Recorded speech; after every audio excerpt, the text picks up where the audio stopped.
Let's turn to Leviticus chapter 13, where we're going to find two chapters devoted to the laws of leprosy. This is right in the midst of the section, chapters 11 through 15, which gives various states of cleanness and uncleanness, which have to do with barring somebody from the sanctuary. That is, from the ability to worship God in the congregation. Now remember that being unclean is a symbolic state, not a moral state. To say that somebody was debarred from the congregation and from the sanctuary does not mean that, God abandoned them or that they were considered to be on bad terms with God, but rather the condition they were in was a special condition that served to illustrate spiritual things, and therefore the way that they were treated in this condition would illustrate spiritual things too. And to be unclean meant you could not really be in touch with other people. You couldn't have contact with other people without defiling them. And you couldn't go to the tabernacle. So you were, in a sense, isolated from people and from God. The uncleanness would interrupt your relationships with God and with people symbolically. Not literally, because a leper could still have a good relationship with God in fact, but the symbolism of going to the tabernacle and worshiping, offering the rituals of worship, and his being kept from that is what symbolically suggests that the condition that leprosy and uncleanness in general symbolizes is sin. It symbolizes sin, and leprosy is a lot like sin in terms of some of its characteristics. And chapter 13 of Leviticus is mostly given to a really detailed, one might say tedious, procedure of the priest as the public health official diagnosing whether certain skin problems should be qualified as leprosy or not. And it's obvious from the description that not everything that would be called leprosy would be the same thing that we would call leprosy, because we have much more specific and exact medical names for lots of different conditions. They didn't back then. To them, leprosy was a skin disease. It would include really awful skin diseases and deadly skin diseases. It would include Hansen's disease, is what we call leprosy today. But we have a whole lot of other skin diseases that we have other names for that they would have called leprosy too. So we just have to not get hung up on the word leprosy, realizing that it's a broader term, just like the word birds was a broader term than we would use because they included a bat among them. Or fish is a broader term than in the Bible than we would use, because a whale would be included as a fish as the word is being used in the Bible. And again, we have to not be so provincial as to think that all of our the range of meanings of our words when we use these words in modern English, that they had to be used with the exact same meanings back then. The main thing was that the priest had to diagnose whether a particular skin condition was infectious or not. Now, that term was not used because ancient people didn't know about infection. They just knew that if the condition was such and such, then the person was unclean. If it was otherwise, it's unclean. If they're clean. But we can see that the things that made a person unclean was that they had a spreading skin disease that we would recognize in modern times to be infectious and therefore a very good thing to keep out of touch with other people, at least until it was over. Now, chapter 14 is given over to the rituals that would be followed by a person who had previously been declared to be unclean and a leper, but whose condition had passed. Now, there'd be many skin conditions that could have been diagnosed as leprosy by the terms of chapter 13, which would not be leprosy, but would simply be passing conditions. They could even be, temporary allergic outbreak from certain environmental conditions or even foods that someone would eat, that they would call it leprosy just because it had the appearance. But when a person had been declared a leper and then the condition had passed and they no longer had it, they had to be officially readmitted into society. They had been officially excluded. They had to therefore be officially readmitted, and they had to come back to the priest and offer certain sacrifices and rituals of reentry into normal society. Now, in chapter 13, verses 1 through 17 gives kind of the basic law, the basic way in which a priest would recognize skin diseases that were unclean and recognize the ones that were not unclean. And it starts out by talking about someone who's got a swelling or a scab or a bright spot on their skin. And this could be or might not be something that has to be regarded as a leprosy. But then after it goes through that in the 17 verses, it gives sort of the same information, much the same information about problems that occur on the skin after a boil has healed in verses 18 through 23. And then in verses 24 through 28, it goes through similar information if there's problems after a person has experienced a burn on their skin. And in verses 29 through 37, it talks about sores on a person's head or in their beard, and how that would be examined and decided whether that was a leprosy or not. It also has a section talking about baldness in verses 40 through 44, that if a man's hair is falling out, he's not leprous, he's just bald, it says. But these different sections of chapter 13 have a lot of overlap, a lot of repetition. I'd like to read the first 17 verses, and we'll see almost the whole procedure as it would apply also to cases where an abnormality exists after a boil has healed or after when there's a burn or something like that, which are the other sections taken separately. It says, "And the Lord spoke to Moses and Aaron, saying, When a man has on the skin of his body a swelling, a scab, or a bright spot, and it becomes on the skin of his body like a leprous sore, then he shall be brought to Aaron the priest, or to one of his sons, the priests. And the priests shall look at that sore on the skin of the body, and if the hair on the sore has turned white, and the sore appears to be deeper than the skin of his body, it is a leprous sore. Then the priest shall look at him and proclaim him unclean." So this is easy. If it looks like this infection, if it looks like the sore is deep, not just on the surface of the skin, I'm not really sure how that would appear. I've never seen leprosy, and I don't know exactly how one would tell if it's just on the skin or if it's deeper than that. But if it appears to be deeper, maybe, I really don't know how. And if the hair that is in the sore has changed color and turned white, that's good enough to call it leprosy, and that's the end of it. You call the man unclean, and he's going to have to go out and live alone. But in verse 4, if the bright spot is white on the skin of his body and does not appear to be deeper than the skin, and its hair has not turned white, then the priest shall isolate the one who has the sore for 7 days. Okay, you've got a sore, but it doesn't have those things that are dead giveaway that it's leprosy. The hair has not turned white. The sore, you can't really tell if it's deeper than the skin. So there's going to be a quarantine for 7 days. The man's going to be not touching anything, just in case he does have leprosy. And that 7 days is intended to find out if this is going to develop into something worse. And the priest shall look at him on the 7th day, and indeed, if the sore appears to be as it was, and the sore has not spread on the skin, then the priest shall isolate him another 7 days. So just because it hasn't gotten worse than 7 days, it doesn't prove anything. Now, if it had gotten worse than 7 days, then he's declared unclean. But if he still hasn't gotten worse, they give it another 7 days, a total of 14 days, to see if anything changes. It says, "Then the priest shall look at him again on the 7th day," which is, of course, the 14th day, end of the second 7. "And indeed, if the sore has darkened," which is a good sign, it's not white anymore, "and the sore has not spread on the skin, then the priest shall pronounce him clean.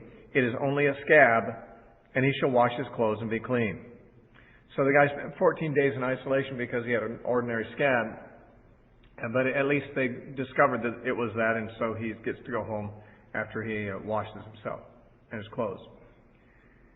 But if the scab should at all spread over the skin, either in the first 7 or the second 7 days of isolation, after he has been seen by the priest for his cleansing, he shall be seen by the priest again.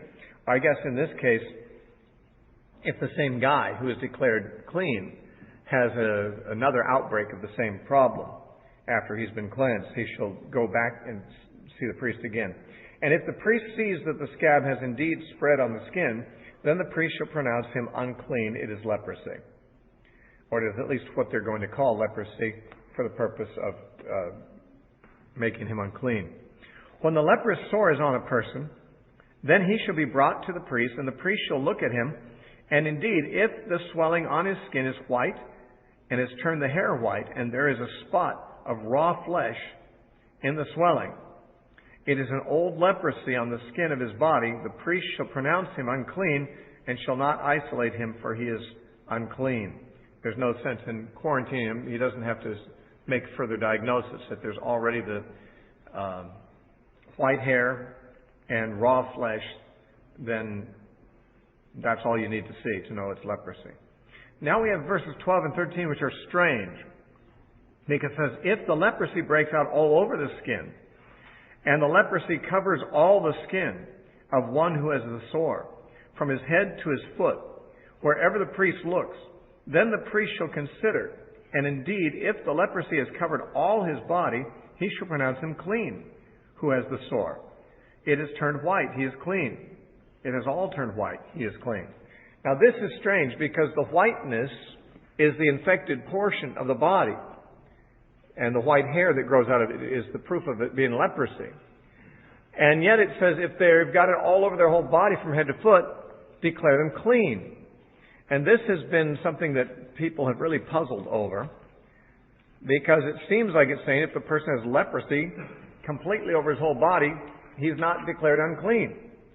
And some preachers have made it sound like, well, this just means that it's sort of a picture of sin, that if you see yourself as wholly sinful, then you're going to be repentant. If you think you're only a little bit sinful, you won't, and therefore you'll be cleansed by coming to full repentance or whatever. But that's stretching it. And it also makes it questionable why God would return a person covered with leprosy back into society without quarantine. We read in the book of Numbers, chapter 12, that Miriam and Aaron criticized Moses for marrying an Ethiopian woman. And God was on Moses' side in the matter and against Miriam and Aaron for criticizing. And it says in verses 9 and 10 of Numbers 12, so the anger of the Lord was aroused against them, and he departed. And when the cloud departed from above the tabernacle, suddenly Miriam became leprous, as white as snow. Then Aaron turned toward Miriam, and there she was, a leper. Now she was as white as snow. Leprosy turned the skin white. And she was apparently completely white, completely leprous. And we find that Moses interceded for her, and God cured her of the leprosy. But here we have a case in Leviticus 13, verses 12 and 13, of a person who's leprous, white as snow, all over their whole body, and they're declared clean. It just doesn't really make sense. Some people would probably assume that there's a textual problem here. Instead of saying he is clean, it should say he's unclean. However, the word appears twice in verse 13, and it's clean both times rather than unclean. It doesn't seem like a mistake would be made twice in the same verse by a copyist. And so I think what we're to understand here is that when the whiteness is throughout the whole body, assuming there's not rawness of flesh and things like that, it isn't leprosy. It's some other kind of depigmentation. For example, an albino would be white from head to foot, but not leprous. It would be pretty strange for leprosy to completely cover the whole body from head to toe in a uniform way. And therefore, I think what it's saying is if the whole body is that way, it isn't really leprosy. It's some other depigmentation problem. there's a disease called vitiligo, which is a case, and black people actually experience this more than white people, but white people can have it too, where the pigment actually just disappears from their skin and certain blotches and so forth on their body. Sometimes it's a pattern, like it can be the same on both arms or something like that, and other times it's not the same. But some people think that these verses are talking about vitiligo, this skin condition where there's just, it's not really they're not sick, they're not infectious, but their skin just loses pigmentation. And yet, vitiligo doesn't usually cover the whole body. So it's hard to say that that's the condition unless it was a very severe case of it.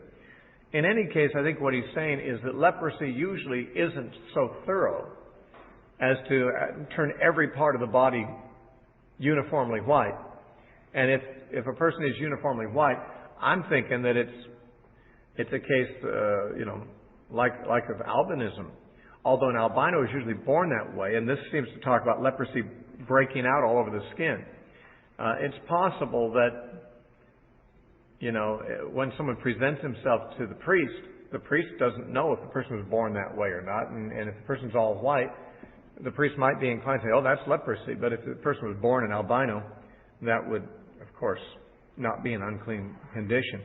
These verses have been troublesome, but it seems to me that it's just talking about whiteness, and it's not talking about raw flesh and other conditions that are associated with the diagnosis of leprosy. So he's saying not all whiteness of flesh is uncleanness.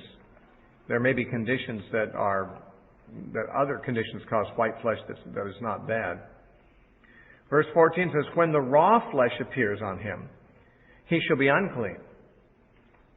So that's the distinction. Verses 12 and 13, there's no mention of raw flesh, just whiteness.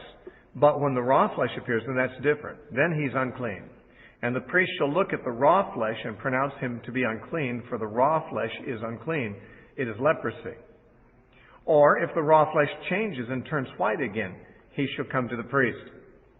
And the priest shall look at him, and indeed, if the sore has turned white, then the priest shall pronounce him clean, who has the sore. He is clean. So it does appear that what's in view here is a depigmentation problem that isn't leprosy. But a person who has white flesh like that could possibly have a season where there's some rawness, a scab or a burn or something that combined with the whiteness makes the priest think it's leprosy. But then if that skin problem goes away and the person is returned to completely white again, then it's to be recognized it isn't leprosy. Now there's similar instructions in verses 18 through 23 about someone who has a boil that gets healed. If a body develops a boil in the skin and it's healed, and in the place of the boil there comes a white swelling or a bright spot, reddish white, then it shall be shown to the priest. And likewise, it talks about if the hair is white and if there's raw flesh and so forth, then he's unclean. It's a leprous sore, it says in verse 22. In verses 24 through 28, similar instructions when it's a burn. Verse 24 says, if the body receives a burn on its skin by fire, and the raw flesh of the burn becomes a bright spot, reddish white or white, then the priest shall look at it. And of course, if the hair has turned white and the thing appears deeper than the skin, then he calls it leprosy.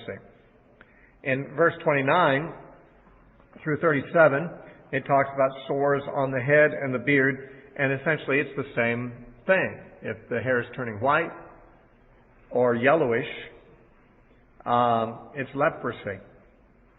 It refers to yellowish hair there in verse 32. And then verse 38 says, if a man or woman has bright spots on the skin of the body, specifically white bright spots, then the priest shall look, and indeed, if the bright spots on the skin of the body are dull white, it is a white spot that grows on the skin. He is clean. That is, if it's not as white as snow. If it's dull white, it's just a depigmentation problem on the skin, such as I have here from getting old. It's just age spots. Age spots can be dark or they can be light, but it's not leprosy. So you don't have to be afraid of me. Now, verse 40, this part just somehow strikes most people funny, me too. As for the man whose hair has fallen from his head, he's bald, but he's clean. He whose hair has fallen from his forehead, he is bald on the forehead, but he's clean. And if there is on the bald head a bald forehead, a reddish white sore, it is leprosy breaking out on his bald head or his bald forehead. Then the priest shall look at it, and indeed if the swelling of the sore is reddish white on his bald head or on his bald forehead, it is appearance of leprosy on the skin of the body. He is a leprous man. He is unclean. The priest shall surely pronounce him unclean. His sore is on his head. And this ends the instructions about diagnosing leprosy on a person. There are next going to be laws about leprosy on cloth or on garments, and also on a house at the end of chapter 14. But there's no further description of diagnosing leprosy on a person. But we do have, in verses 45 and 46, a description of what the person is supposed to do once they have been diagnosed as being leprous. It says, "Now the leper on whom the sore is, his clothes shall be torn, his head bare, and he shall cover his mustache and cry, 'Unclean, unclean,'" as with his hand when anyone comes near him, he has to let them know he's unclean. Then he has to cover his mouth. To say it suggests that God is aware of something the Jews would not be aware of, and that is that there may be airborne infectiousness. And so it's like we cover our mouth when we cough, because when we cough, we suggest we're perhaps sick. We don't want to spread it. Again, things like that are intuitive to us in the modern age would not have been known. The scientific basis would not be known for it back then. And we just see, actually, this is the earliest known law of quarantine anywhere in any society. We don't know of any other ancient society that quarantined people with infectious diseases. And that's because ancient people did not know how infection spread. They didn't know that it spread by contact. And they didn't certainly know about airborne disease.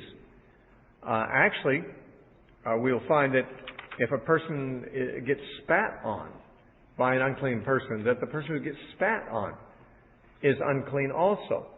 And so the idea that infection or something could spread through spit, through breath, through physical contact, these facts all presuppose a knowledge of the nature of disease that we have only had for a couple of hundred years. And therefore other societies didn't do anything to protect themselves from these things because they didn't know about it. Israel didn't know about it either, but God did. And so these laws show an advanced knowledge on God's part of things that are hygienic. And by the way, this is true also even when we consider the unclean foods in chapter 11. Because a lot of the foods that were unclean are animals that are really not very healthy to eat. They can be eaten safely if they're cooked thoroughly in many cases, but the Jews wandering in the wilderness, not having the best facilities and so forth, were in danger if they ate foods like pork of getting some of the parasites that are commonly in pork. But people wouldn't know about that. God told them about that. So we have God requiring these people to behave in such a way that we would call a medical quarantine. But no society in ancient times, other than Israel, had such rules. Verse 46 says, "He shall be unclean all the days he has the sore. He shall be unclean. He is unclean. And he shall dwell alone. His habitation shall be outside the camp." So the person who has leprosy is isolated from his family, from all friends. The only people he was not isolated from were other lepers. So that lepers would sometimes congregate together. We see this in 2 Kings. There were 4 lepers hanging out outside the city of Samaria, who actually, because they were isolated and because they were doomed and starving because there was a famine, they were not afraid to go to the enemies to see if they could get some food. And when they went to the enemy camp, the Syrian camp, they found the enemy had abandoned the camp and left their food behind. So the lepers became the announcers of good news to the starving people in the city that there was food available. But because these lepers were together, and they went together, they really couldn't associate with other people. but they could associate with each other. So there were leper colonies and caves and so forth that the lepers would live in together. But leprosy, as I said, is a picture of sin. It in fact is, in some cases in Scripture, it is a judgment that God brings upon people. We saw a moment ago in Numbers chapter 12 that God struck Miriam with leprosy. But then He healed her because of Moses' prayers for her. Gehazi, the servant of Elisha, was struck with leprosy because of his deception. And there are other cases in Scripture. But we've got Naaman the Syrian who had leprosy, and he came to Elisha, and Elisha told him to baptize himself in the river Jordan 7 times, and he'd be clean. And his cleansing there, no doubt, is a picture of salvation, of a sinner. Because he had leprosy, and then after he baptized himself in the river, it says his skin became like the skin of a newborn baby. Pink, not white. And healthy, not crusty. And it's like he's born again. And so leprosy serves as a picture and a type of sin. And it spreads like sin does. I mean, it may begin in a way that a person hardly notices, a little small defect, a little small blemish morally in their life, and it can spread and become something that takes over the whole life. Like Hansen's disease, it's not really curable by human means. Although just in recent times, they have come up with cures for leprosy. But in ancient times, it was incurable. Only God could cure a leper. And that's true of sin too. Only God can really deliver a person from the sin that's destroying them. One of the things about leprosy I find interesting is that it numbs the senses. And that a person with leprosy, their nerves don't work, so they don't feel pain. They can damage themselves physically without knowing they're damaging themselves. And that being so, of course, they do damage themselves a lot. We take for granted the benefit of feeling pain, because if we are hitting something in a way that's damaging us, our nerves tell us so, and we stop doing it. If our hand is in a fire in such a way that's going to just burn us up, our nerves tell us so, and we pull our hand out. We're continually doing things to protect ourselves from pain because we feel pain. Lepers don't feel the pain, and therefore they don't protect themselves, and they damage their bodies a great deal. They have self-destructive behaviors because of their lack of sensitivity. And sin desensitizes people, too, to the fact that they're doing harm to themselves. And sin is blinding and desensitizing. And so there's a lot of things about leprosy that are a picture of sin. But the leprosy in the Bible actually extends to objects as well as people. And, for example, the rest of this chapter talks about leprosy in garments, which probably refers to mildew or mold or something like that, really. But they just use the word leprosy for any kind of surface discoloration that might spread, like leprosy in a body. It says in verse 47, also if a garment has leprous plague in it, whether it is woolen garment or a linen garment, whether it is in the warp or the woof, the warp and the woof refer to the different directions of the threads in the weave, whether it's leather or anything made of leather, and if the plague is greenish or reddish in the garment or in the leather, whether it is in the warp or the woof, or in anything made of leather, it is a leprous plague, and shall be shown to the priest.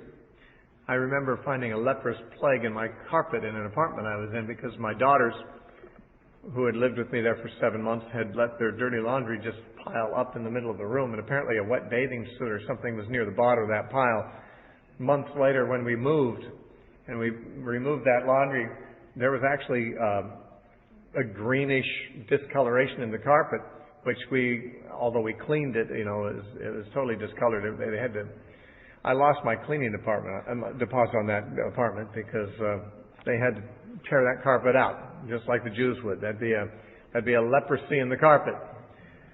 It was greenish and spreading, and my daughters never paid me back for that deposit either. I have to remind them about that. The priest shall look at the plague and isolate that which is the plague 7 days. And he shall look at the plague on the 7th day if the plague has spread in the garment, either in the warp or the woof, in the leather or anything made of leather. The plague is an active leprosy. It is unclean. He shall therefore burn that garment in which is the plague, whether in the warp or the woof, in wool or in linen, anything of leather, for it is an active leprosy. It shall be burned with fire. Obviously, it's not leprosy such as we find on a person, but this is simply an indicator of how broadly the word leprosy is used in the Bible to speak of just about almost anything that looks spreading. That's not normal. But if the priest looks and indeed the plague has not spread in the garment, either in the warp or the woof, or in anything made of leather, then the priest shall command that they wash the thing in which the plague is, and he shall isolate it another 7 days, and the priest shall look at the plague after it has been washed. And indeed, if the plague has not changed its color, though the plague has not spread, it is unclean. That is, if it doesn't get any better, but it doesn't, even though it hasn't spread, it's still bad. And you shall burn it in fire. It continues eating away, whether the damage is outside or inside. That is, it may be eating away without it being in a visible way, eating away from the garment. It's not spreading, but it's still eating the garment. If the priest looks and indeed the plague has faded after washing it, then he shall tear out of the garment that part that is affected, whether out of the warp or out of the woof or out of the leather. But if it appears again in the garment, either in the warp or in the woof, or in anything made of leather, it is spreading plague. And you shall burn with fire that in which is the plague. And if you wash the garment, either warp or woof, or whatever is made of leather, if the plague has disappeared from it, then it shall be washed a second time and shall be clean. It'll have a hole in it where you remove the affected portion, but you at least will still have most of the garment. And in a day where garments were very expensive and people didn't have any extras, it was certainly better to have one with a hole in it than none at all.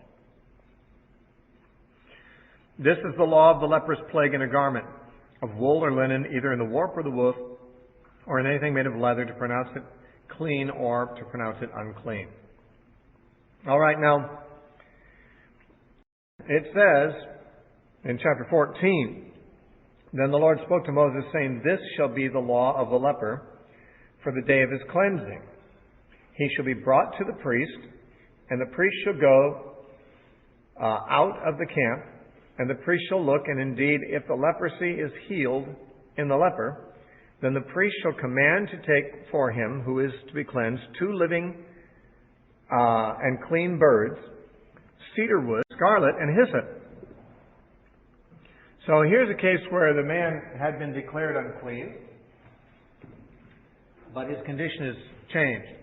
Either what he had wasn't leprosy, and it was something that just took care of itself over time, or else, if it was real leprosy, it would be a miracle, presumably, that God had healed him. This happened to Miriam. God healed her. God healed Naaman the Syrian of leprosy. And Jesus healed some lepers too. And so there were those rare occasions when a person with leprosy was miraculously healed.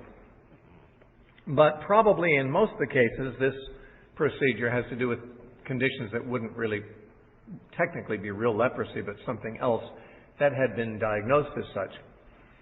Now, the procedure for readmitting the leper back into society once he's cleansed involves 2 birds, essentially.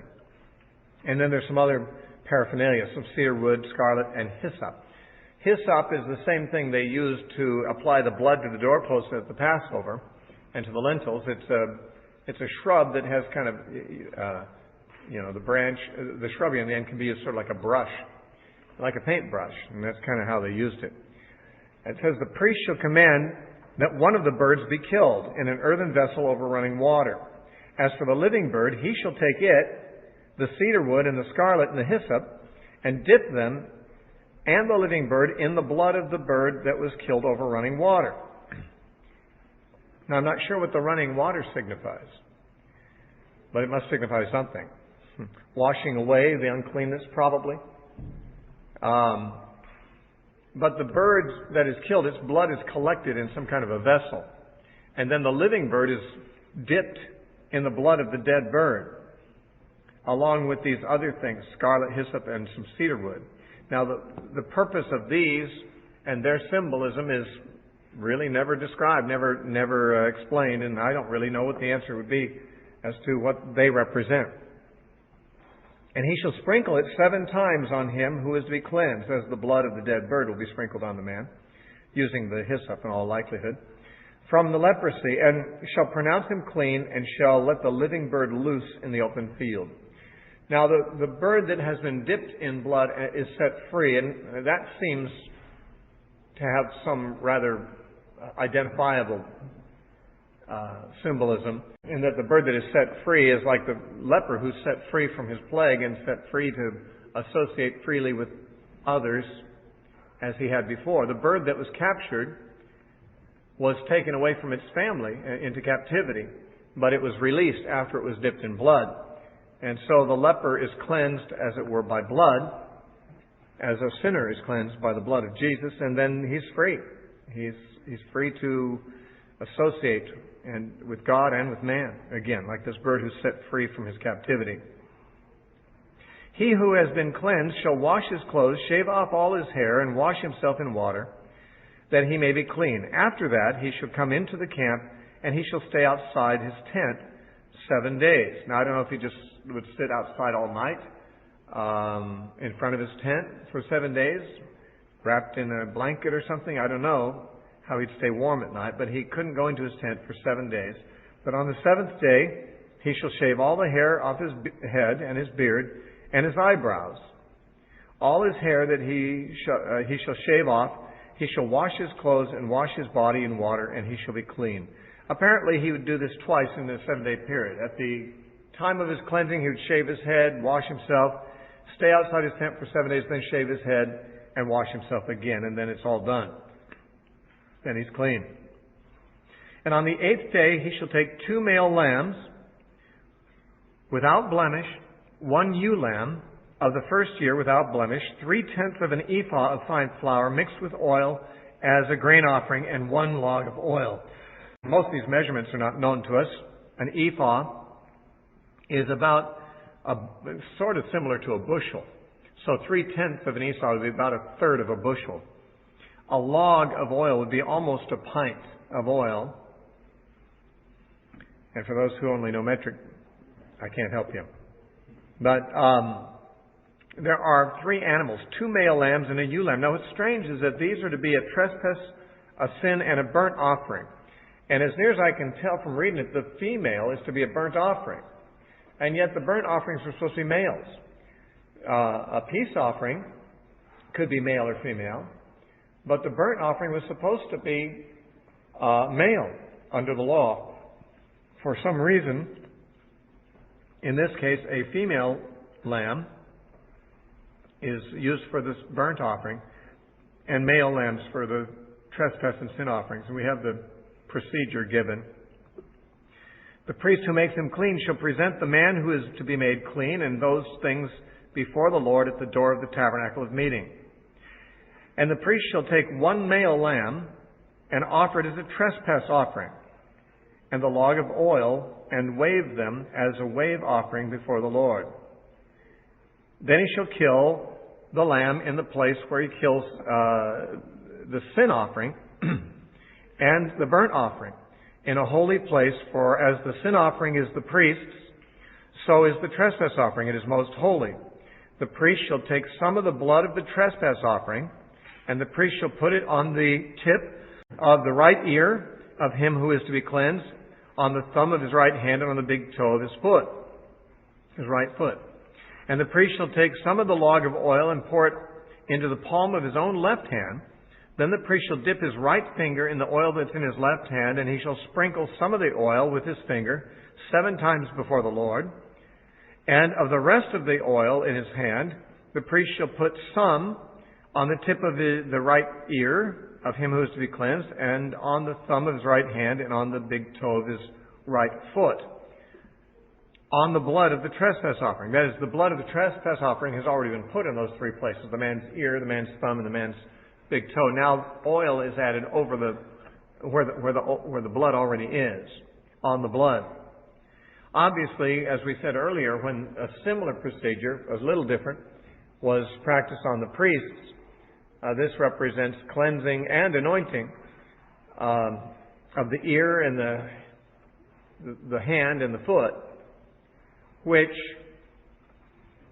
one would assume represents what one hears or thinks, what one does with his hands, the way one walks. The foot represents one's walk. So these are all aspects of a person's life that are to be cleansed once they are done with the leprosy of sin in their life, once they've been redeemed and set free.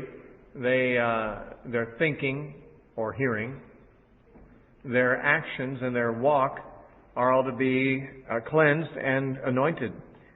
Cleansed by the blood of Jesus, anointed by the Holy Spirit. It says in verse 18, the rest of the oil that is in the priest's hand he shall put on the head of him who is to be cleansed, so the priest shall make atonement for him before the Lord. Then the priest shall offer the sin offering and make atonement for him who is to be cleansed. That would apparently be the other male lamb. Afterward he shall kill the burnt offering, which, although it doesn't say so, appears to be the female lamb. And the priest shall offer the burnt offering and the grain offering on the altar. So the priest shall make atonement for him, and he shall be clean. Now, the same instructions are given in verses 21 through 32, but more like hardship cases where someone is too poor to do that procedure. It's really the same procedure.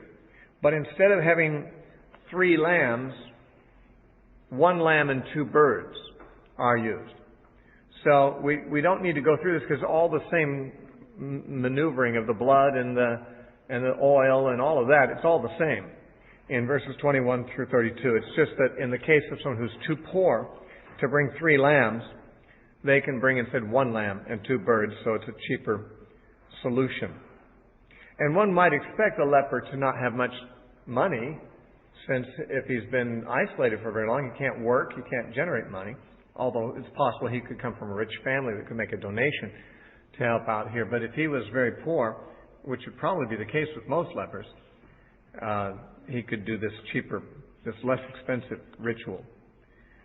And then the last part of this chapter deals with houses that are said to have leprosy. Now this is rather interesting, and I believe it's rather symbolic of something specific. The Lord spoke to Moses and Aaron, saying, when you have come into the land of Canaan, which I give you as a possession, and I put the leprous plague in a house in the land of your possession, and he who owns the house comes and tells the priest, saying, it seems to me that there is some plague in our house, then the priest shall command that they empty the house before the priest goes into it. So he's going to look at the plague so that all that is in the house may not be made unclean. And afterward, the priest shall go in and look at the house. So they take all the furniture out of the house, because if the priest goes in and declares the house unclean, then everything's unclean and probably will have to be destroyed. So they get the stuff out first before a proclamation of uncleanness comes, so that if the house ends up being unclean, at least the furniture can be spared, or whatever else they had in there. It says, and he shall look at the plague, and indeed, if the plague is on the walls of the house with ingrained streaks, greenish or reddish, which appear to be deep in the wall, then the priest shall go out of the house to the door of the house and shut up the house 7 days. And the priest shall come again on the 7th day and look, and indeed, if the plague has spread on the walls of the house, then the priest shall command that they take away the stones in which the plague is, and they shall cast them into an unclean place outside the city. And he shall cause the house to be scraped inside all around, and the dust that they scrape off they shall pour out into an unclean place outside the city. Then they shall take other stones and put them in place of those stones, and he shall take other mortar and plaster the house. So this is what they hoped would cure the house. If it's got some kind of mold or mildew or something like that that's spreading, if it spreads in the 7 days between the first time and the second time that the priest looks at it, they've got to remove it. And all the stones of the wall that are affected have to be taken out of the wall. If they are bearing stones, of course it may take the whole wall out, but the point is they have to get rid of all the stones that have been affected. Those stones are carried away to some unclean place where unclean things are deposited. And then they have to, whatever's left of the house, they have to scrape it all down. So every bit of the wall inside that might have some of that infection is like sanded down. And then they take the dust from that and haul that off to an unclean place. And then they replace the stones with clean stones. And they hope, after they've plastered that and everything, that that will be the solution and the plague won't return. However, it might return.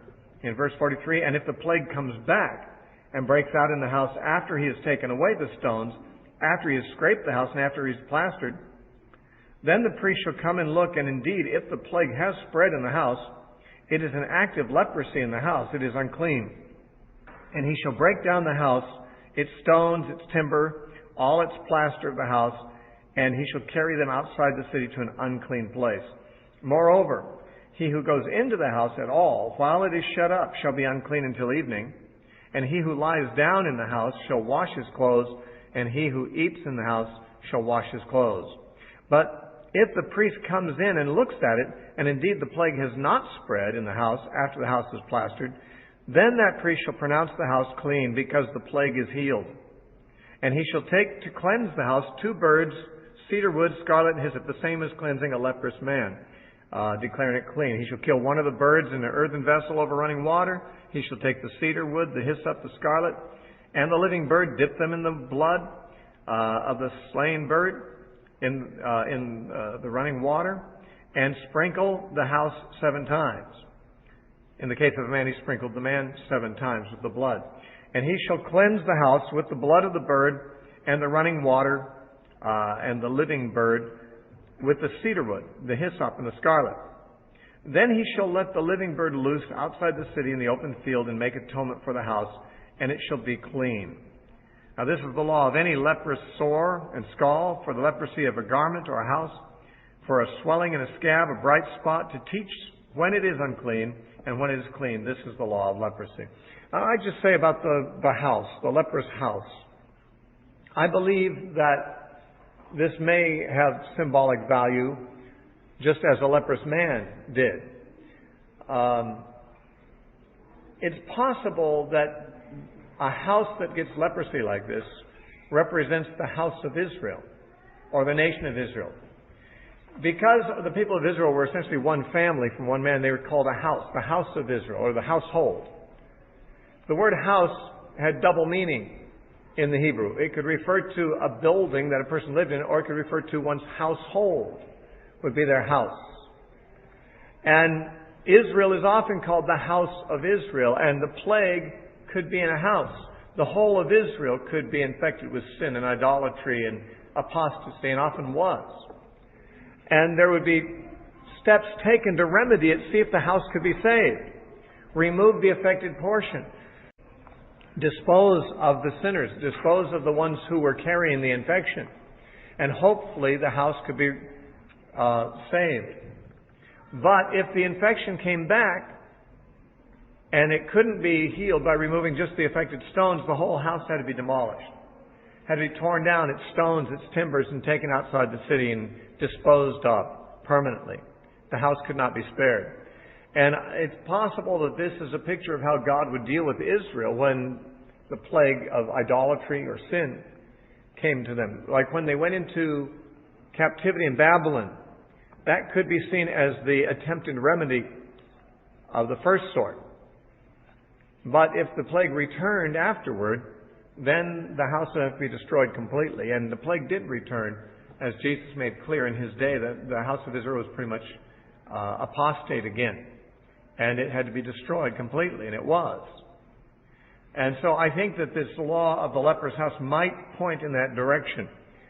Also, of course, it would have clear hygienic ramifications. We know that mildew and mold in a house can be very unhealthy to the inhabitants. And therefore, again, God knew things that people didn't know back then. But all these laws of clean and unclean do have some hygienic value. although that is never brought out.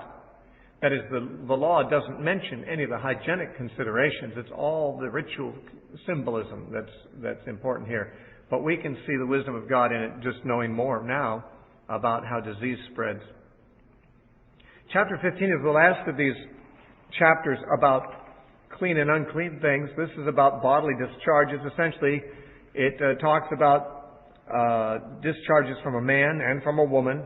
These discharges are of different sort, of course, because the man's discharge is usually considered to be that of semen, and a woman's that of blood. Of course, if a man is bleeding from his genitals or his anal cavity or whatever, that's going to be the same problem as with a woman. Any bleeding that's unnatural and abnormal is going to make him unclean. The Lord spoke to Moses and Aaron, saying, "Speak to the children of Israel and say to them, when any man has a discharge from his body, his discharge is unclean. And this shall be the uncleanness in regard to his discharge, whether his body runs with his discharge or his body is stopped up by his discharge, it is uncleanness." I don't really know what that looks like. I won't even try to think too much about it. "Every bed is unclean on which he who is the discharge lies, and everything on which he sits shall be unclean. Whoever touches his bed shall wash his clothes and bathe in water and be unclean till evening. He who sits on a thing," verse 6, "or he who touches the body of him," in verse 7. Or in verse 8, "if he who has the discharge spits on somebody." Anything like that. Whether you sit on something he sat on, touch him. If he spits on you, you're unclean. You have to until evening. You have to wash your clothes and bathe, and then you're unclean till evening. If he sits on a saddle, the saddle is unclean. "Whoever touches anything," verse 10, "that was under him shall be unclean till evening. He who carries any of these things shall wash his clothes and bathe in water and be unclean till evening." The extreme infectiousness of the ritualness of uncleanness is very obvious here. If a person is unclean, they're unclean. If someone touches them, they're unclean. If someone touches something that they touch, they're unclean.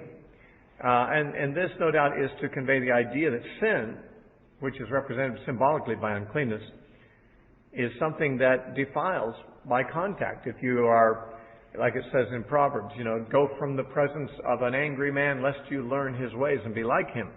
God said to Israel, you have to wipe out the Canaanites or else you'll learn their ways and you'll be defiled by them. Contact with sinners, at least under the Old Covenant, was something that defiled people. Now, of course, we saw that Jesus, he would touch a leper, or he would touch a woman with an issue of blood. He would touch somebody that was unclean, and they would become clean instead of him becoming unclean. And so the New Testament has a new principle. It does not require that we abstain from all contact with sinners, but rather that we go to them and we seek to infect them with the cleanness of the New Covenant of the gospel. But in the Old Covenant, they didn't have that dynamic. They didn't have the Holy Spirit. They didn't have the power of the New Covenant to transform the wicked that were around them as we do through the gospel. We can transform societies by our involvement in society, but they had to separate themselves from it because sin, when you have only natural means to resist rather than supernatural means to resist, will always defile by contact. Verse 11 says, "And whomever he who has the discharge touches and has not rinsed his hands in water, he shall wash his clothes," etc. Now, verse 12, "The vessel of earth that he who has the discharge touches shall be broken, and every vessel of wood shall be rinsed with water." Wood is not as porous as earthenware, and therefore wood could be cleaned adequately, but porous vessels had to be broken. Verse 14, "On the 8th day he shall take for himself 2 turtle doves." Actually, I better go earlier. Verse 13. "When he who has a discharge is cleansed of his discharge," that is whenever it stops happening, when it's over, "then he shall count for himself 7 days for his cleansing. Wash his clothes, bathe in his body in running water, then he shall be clean. On the 8th day he shall take for himself 2 turtle doves and 2 young pigeons, come before the Lord to the door of the tabernacle of meeting and give them to the priest. Then the priest shall offer them. The one is a sin offering, the other is a burnt offering, so the priest shall make atonement for him before the Lord because of his discharge. If any man has an emission of semen, then he shall wash all his body in water and be unclean until evening. Any garment and any leather on which there is semen, it shall be washed with water, unless it's being held in evidence against the president, and it will be unclean until evening. Also, when a woman lies with a man and there is an emission of semen, they both shall bathe in water and be unclean till evening. That doesn't mean if she's having sex with him, but if she's just sleeping next to him and he has presumably a nocturnal emission, a wet dream, then she and he are both unclean, even if it didn't get on her. Just because she was sleeping in the same bed with him, she has to wash herself too. Now it turns to a woman. If a woman has a discharge and the discharge from her body is blood, she shall be set apart 7 days, and whoever touches her shall be unclean until evening. This 7 days presumably assumes that this is her regular period, which could be expected to last hopefully no more than 7 days, and then she could be expected to be clean after that. Although it does go into continuing issues of blood that are more than just the period. Everything that she lies on during her impurity shall be unclean. Also everything she sits on will be unclean. Whoever touches her bed shall wash his clothes and bathe in water and be unclean until evening. And whoever touches anything that she sat on shall wash his clothes and bathe in water and be unclean until evening. If anything is on her bed or anything on which she sits, then he touches it, he shall be unclean until evening. And if a man lies with her at all, in other words, has sex with her, so that her impurity is on him, he shall be unclean 7 days, and every bed on which he lies shall be unclean. So he's unclean, and he's now one who defiles even what he touches. If a woman has a discharge of blood for many days, and of course this is beyond the 7 days, presumably this is, as it says, other than the time of her customary impurity. So verses 19 through 24, we're assuming this is her customary impurity, her monthly cycle. But if it's more days other than her customary impurity, or if it runs beyond her usual time of impurity, all the days of her unclean discharge shall be as the days of her customary impurity. She shall be unclean for the whole length of time that she's bleeding, in other words. Every bed on which she lies, all the days of her discharge shall be to her as a bed of impurity, and so forth. Everything touches her, all of that. Verse 28, but if she is cleansed of her discharge, which means it stops flowing, then she shall count for herself 7 days, and after that she shall be clean. On the 8th day she shall take for herself 2 turtle doves, 2 young pigeons, just like the guy did in his case, and bring them to the priest to the door of the tabernacle of meeting. Then the priest shall offer the one as a sin offering and the other as a burnt offering. The priest shall make atonement for her before the Lord for the discharge of her uncleanness. Thus you shall separate the children of Israel from their uncleanness, lest they die in their uncleanness when they defile my tabernacle that is among them. Now, when it says lest they die in their uncleanness, it doesn't mean that if you become unclean that God's going to judge you and kill you. But rather, if you become unclean, you can't go to the tabernacle. And if you aren't cleansed from your uncleanness and you do go to the tabernacle, he's suggesting that could be fatal, defiling the tabernacle. This is the law for one who has a discharge, for him who emits semen and is unclean thereby, and for who is indisposed because of her customary impurity, and for one who has a discharge, either man or woman, and for him who lies with her who is unclean. One might think that the same amount of information could have been communicated with less redundance and less repetition, but we see that the conditions that are treated in this section of uncleanness, chapters 11, 12, 13, 14, 15, as I said, they range from things that come into you, like the food you eat, the unclean food, to things that come out of you, like a baby in the case of a woman, or some kind of abnormal emissions from the reproductive organs. Again, the baby, reproductive emissions and so forth, those all speak of something that is not quite right with human reproduction. Even a baby that is born normally produces excessive bleeding for a period of time for the woman. So that testifies that things are not all that right because of the fall. Human beings being born, the condition is not as good as it was if they hadn't fallen. It's a damaged process, a damaged race.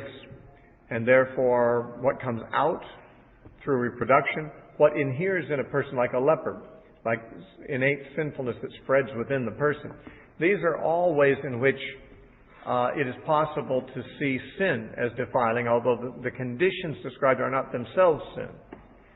But sin is defiling in the same ways. And therefore, these rituals of uncleanness are there to communicate that about sin. And yet, the actual laws of cleanness are not applicable to us in the same way. Though no doubt, the hygienic basis that God had behind them is still as valid as ever.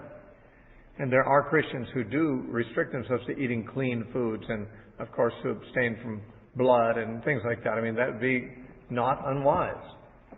Not for religious reasons, but just because these rules suggest God's higher understanding of hygiene. And so there are Christians who feel, like Seventh-day Adventists particularly, who feel that they should keep these kinds of things. And who can say that's not wise? But there we reach the end of our treatment of the laws of uncleanness.